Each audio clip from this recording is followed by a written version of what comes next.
Despite my mother's opposition, Cynthia and I continued to plan our future. She was aware of the challenges we faced, and she approached them with a quiet strength that only made me love her more. "We'll get through this," she said one evening, her hand in mine. "Your mother will come around. She just needs time." But time seemed to do little to soften my mother's stance. The news of my engagement to Cynthia spread through the village, and there were whispers and disapproving looks. People wondered why I was choosing an outsider over Chioma, the girl everyone had expected me to marry. Chioma's family was hurt, and there were moments when I felt the weight of their disappointment. But I stood by my decision, even as it caused friction within my family and the community. Cynthia, for her part, was a pillar of grace. She faced the scrutiny with dignity, never once complaining or showing anger. She made efforts to understand our customs, to learn the language, and to integrate herself into our community. It wasn't easy, and there were times when she felt like an outsider, but she persisted. She did it for me and for the future we were building together. The wedding day arrived, a mixture of joy and tension. My mother attended, but her disapproval was palpable. She sat quietly, her expression unreadable. I knew she still hoped I would change my mind, but I was resolute. As I stood next to Cynthia, looking into her eyes, I felt a sense of peace. This was where I was meant to be, with the woman I loved, starting a new chapter in our lives. The ceremony was a blend of tradition and a compromise between our different backgrounds. Cynthia looked radiant, her smile lighting up the room. As we exchanged vows, I felt a surge of emotion. This was the beginning of a new journey, one that we would navigate together, hand in hand. We were united, not just by love, but by a shared commitment to understanding and respecting each other's background. As the days turned into weeks, and the weeks into months, we settled into married life. It wasn't always easy, and there were moments of doubt and frustration. My mother's coldness was a constant reminder of the cultural barriers we faced, but Cynthia's patience and love never wavered. She made our house a home, filled with laughter and warmth. She stood by me through every challenge, every argument, every doubt. Over time, even my mother began to soften. She saw how happy Cynthia made me, how she cared for our family. She saw the effort Cynthia put into understanding our ways, her respect for our traditions. It wasn't a sudden change, but a gradual thawing of her resistance. She began to see Cynthia not as an outsider, but as a daughter-in-law who was willing to embrace our family and its customs. The journey was long, and the road was often rough, but in the end, love and perseverance won.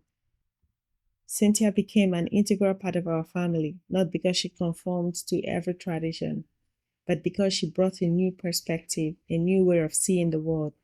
She enriched our lives, and in doing so, she found a place in my mother's heart. My career flourished, and I became a well-known contractor, taking on high-profile projects and earning a reputation for excellence. The money flowed in, and our life together seemed picture perfect. We moved into a comfortable home, started a family, and for a while, it felt like we were living the dream. But with success came temptations, and I found myself caught in the web of deceit and infidelity. My upbringing in a polygamous home does not excuse my behavior, but it provided context for my flawed understanding of fidelity and responsibility. It illustrated how cultural and familial norms can shape an individual's beliefs and actions, often in ways that are difficult to unlearn. For me, recognizing and confronting these deep seated beliefs became a crucial part of my journey towards becoming a better partner and a father. The first time I cheated on Cynthia, it was with a woman I met at a work event. It was a brief, meaningless encounter, and I convinced myself that it was just a lapse in judgment. When Cynthia found out, she was devastated. The pain in her eyes was like a knife to my heart, and I promised her it would never happen again. She forgave me, though the hurt lingered. My mother, Agnes, was quick to dismiss the action, telling Cynthia, men will always be men. A little dalliance here and there means nothing. What matters is that he comes home to you. Cynthia, with a strength I couldn't comprehend, chose to forgive me. She clung to the hope that I could change, that our love was worth fighting for. But her forgiveness became a double-edged sword. Instead of seeing it as a chance to become a better man, I took it as a license to continue my reckless behavior. I convinced myself that as long as I provided for my family and kept my affairs discreet, everything would be fine. But the affairs were never discreet.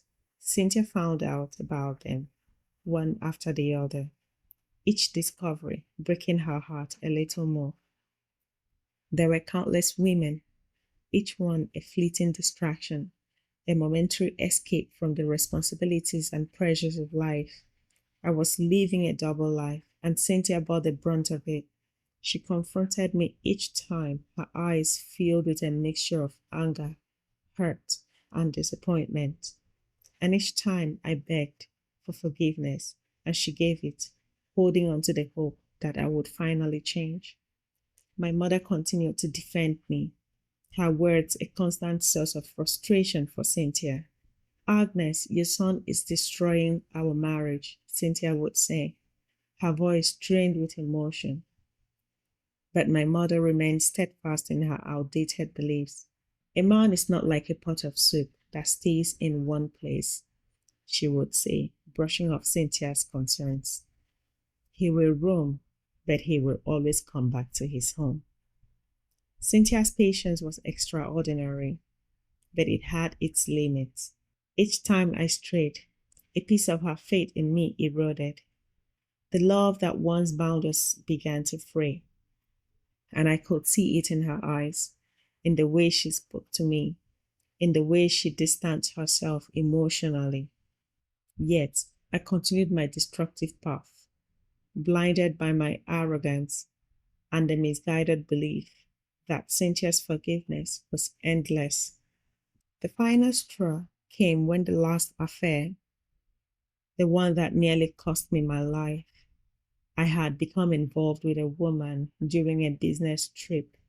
The relationship quickly escalated, and before I knew it, I was renting an apartment for her and spending extravagantly on gifts. It was a reckless affair, one that I foolishly believed I could keep hidden. But the truth has a way of coming out, and this time it came with a vengeance. It was on February 5th, a date etched in my memory, that my world began to unravel. I told Cynthia I was heading out of town for work, a common enough occurrence that aroused no suspicion. I even sent her 100,000 naira, assuring her it was just a matter of time before I brought back more money. But the truth was, I had no contract. I was with the other woman, living a lie that would soon come crashing down. It was a phone call that shattered the illusion. The woman I was dating discovered I was married, and in her anger, she sought revenge. Her voice laced with contempt informed Cynthia that I was in the hospital, beaten badly in a fight over her. The details were humiliating, She had discovered I was married and, feeling betrayed, had taken on a boyfriend, brought him into the apartment I had rented, flaunting her betrayal in my face. When I showed up unexpectedly, a confrontation ensued, leaving me in the hospital, bruised and broken. The news reached Cynthia, and with it, the truth of my deceit. Upon receiving the news, she immediately informed my mother, who continued to downplay the severity of my actions. "He's your husband," she told Cynthia. "You should be there for him." Cynthia's response was swift and cold. She called my mother, Agnes, who, true to her nature, defended me. But even she couldn't ignore the gravity of my actions. Cynthia refused to visit me, citing the need to care for our children and the deep sense of betrayal she felt. Her voice, usually warm and loving, was now aged with anger and pain. My mother berated her, insisting that men make mistakes and that she should stand by me. But this time, Cynthia couldn't be swayed by my mother's traditional views. The weight of all my betrayals came crushing down, and she decided enough was enough. She refused to visit me in the hospital, citing the need to protect herself and our children. My mother was furious, but Cynthia stood firm. She had been forgiving me for far too long, enduring the pain and humiliation of my infidelities. All while my mother defended my actions. Now she needed to take a stand for herself, to reclaim her dignity and prioritize the well being of our family. As I lay in the hospital, recovering from my injuries, I had a lot of time to think.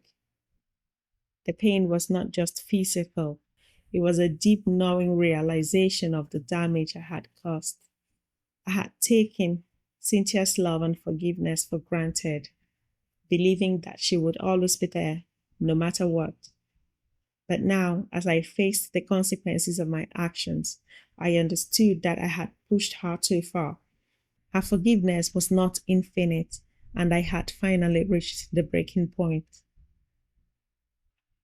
Cynthia's calls were infrequent and curt, more out of duty than affection. She informed me that my mother was handling things, but that she couldn't bring herself to see me. I understood. I had hurt her deeply, and forgiveness was not something I could demand. My mother, on the other hand, continued to pressure her, insisting that she should forgive me, that it was a man's nature to stray. But Cynthia, with a strength I had always admired, refused to be swayed. She had her own life to live, her own dignity to preserve. The days stretched into weeks, and my condition slowly improved. The doctor said I would recover, but the scars, both physical and emotional, would take time to heal. My mother visited often, bringing food and clocking over me like a hen with her cheek. But her presence was a double-edged sword, a constant reminder of the traditional expectations I had failed to meet. One day, as I lay in bed, my phone buzzed with a message from Cynthia. "We need to talk." It read. My heart sank. I knew this conversation was coming, but I dreaded it all the same. When the day finally arrived, I was discharged and taken to my mother's house. I felt like a prisoner being released, only to be put on trial. Cynthia agreed to meet. I brought along my sister and uncle for support. We sat in the living room, the children playing outside, blissfully unaware of the tension inside. Cynthia looked at me with a mixture of anger and sadness. Her eyes, once filled with love, were now guarded, wary of the man she once trusted. "I'm sorry," I began, my voice trembling. "I was a fool. I don't know how to make this right, but I want to try." Her gaze was cold, her voice even colder. It's not that simple, Kevin. You broke something inside me. Love, trust.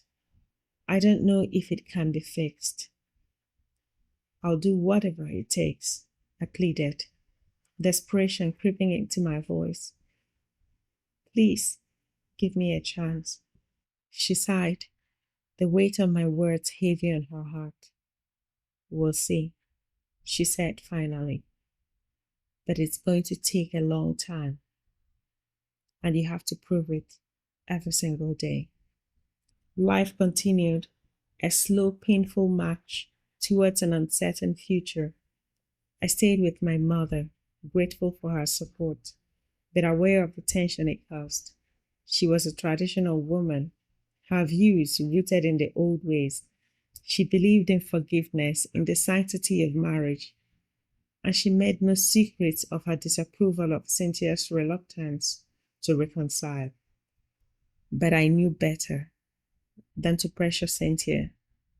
This was a journey she needed to take at her own pace, and I had to respect that. The days turned into weeks, then months. Cynthia remained distant, her focus on the children and her job. She was a primary school teacher, a role that demanded patience and resilience, qualities she had in abundance. I admired her strength, even as it kept me at arm's length. My visits were rare, supervised by her sister or uncle, a reminder that I was still on probation. During these visits, I tried to reconnect with my children. It was a slow process, filled with awkward silences and tentative steps. They were wary of me, unsure of how to react to the father who had been absent, both physically and emotionally.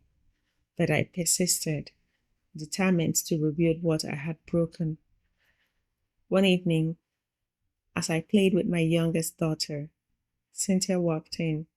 She watched us for a moment, and a small smile playing on her lips. It was a rare sight, and I clung to it, hoping it was a sign that things were getting better. But her eyes still held a shadow of doubt, a reminder that trust, once broken, is hard to mend. I found solace in small moments, a laugh from one of my children, a brief conversation with Cynthia that didn't end in silence or tears. It wasn't much, but it was a start. My mother continued to press me, urging me to push for a reconciliation. You are the head of the family, she would say. You must take charge. But I knew that this wasn't something I could force. Cynthia needed time, and I had to give it to her. I had to show her that I was committed to changing, to being a better husband and a father. It was a slow, painful process filled with setbacks and doubts, but I was determined to see it through. So one day, as I sat with Cynthia's sister, she turned to me, her eyes softening. She started to see the changes in you, she said, but it's going to take time. You hurt her deeply. I nodded, the weight of her words heavy on my heart. I know, but I'll keep trying for her, for the kids, for us. And so I continued one day at a time. The road to redemption was long and filled with obstacles, but I knew that I was going to rebuild my life, my family. I had to stay the course. It was a journey of self-discovery, of facing my demons and making amends.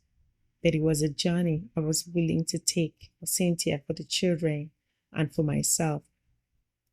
As the months wore on, a sense of normalcy began to return in our lives. I moved back into the family home, a tentative step towards reconciliation. Cynthia was still guarded, her trust slow to return. But there were moments when I saw glimpses of the woman I had fallen in love with. We talked more, shared meals, and even laughed together on occasions. It was a fragile peace, one that could be shattered at any moment. But it was a progress. The children were another story. They had been hurt by my absence, confused by the turmoil that had rocked our family. I worked hard to regain their trust, spending time with them, listening to their stories and trying to be the father they deserved. It was a slow process filled with setbacks and small victories, but each day brought new opportunities to reconnect, to show them that I was there for them, that I wasn't going anywhere. Cynthia's family remained a constant presence, a source of support and accountability. Her sister, who had been my fiercest critic, softened over time, seeing the effort I was putting into making things right. Her uncle, a stern man with a kind heart, offered words of wisdom and encouragement. They were my lifeline, guiding me through difficult process of rebuilding my life. But even as things improved, there were still moments of tension and doubt. Cynthia and I had long, difficult conversations about the past, about the choices I had made, and the pain they had caused. She was brutally honest, her words cutting through my defenses and forcing me to confront the reality of what I had done. It was painful, but necessary. I needed to face the truth, to understand the depth of my mistakes, if I was ever going to make things right. So one day, as we sat on the porch, watching the sun set, Cynthia turned to me. "Do you still think about her?" she asked, her voice quiet but steady. The question caught me off guard, but I answered honestly. "No," I said, shaking my head. "I don't. She was a mistake, a distraction. I was stupid and I am sorry." She nodded, her eyes searching mine for any hint of deception. Finding none, she sighed, a small weary sound. "I want to believe you," she said softly. "I really do, but it's hard. The trust isn't there yet." "I know," I replied, my voice thick with emotion, "and I don't expect it to come back overnight. But I am here, Cynthia. I am here, and I'm not going anywhere." She looked away, her gaze fixed on the horizon. "We'll see," she murmured, her tone distant. "We'll see." With time, the wounds began to heal. It wasn't a perfect recovery. Far from it. There were still moments of doubt, of anger, of hurt, but there were also moments of hope, of love, of forgiveness. Cynthia and I were slowly rebuilding our relationship, one conversation, one act of kindness at a time. It was a long, difficult process, but it was worth it. The children were a big part of that healing process. They were a constant reminder of what was at stake, of why it was so important to keep trying, to keep fighting for our family. They were resilient, bouncing back from the turmoil with the boundless energy of youth. Their laughter, their love, their forgiveness, they were the glue that held us together, even when things seemed to be falling apart. Cynthia's family, too, played a crucial role. They supported us, challenged us, and held us accountable. They were our safety net, catching us when we stumbled, encouraging us to keep going. Their love and support were a gift, one that I would always be grateful for. And through it all, there was Cynthia, strong, beautiful, resilient Cynthia. She was the heart of our family, the rock that kept us grounded. She had every right to walk away, to leave me and the mess I had created. But she stayed. She fought for our marriage, for our family, for me. And for that, I will always be grateful. I see this time as a period of growth, of transformation. It was a painful, difficult journey, but it was also a necessary one.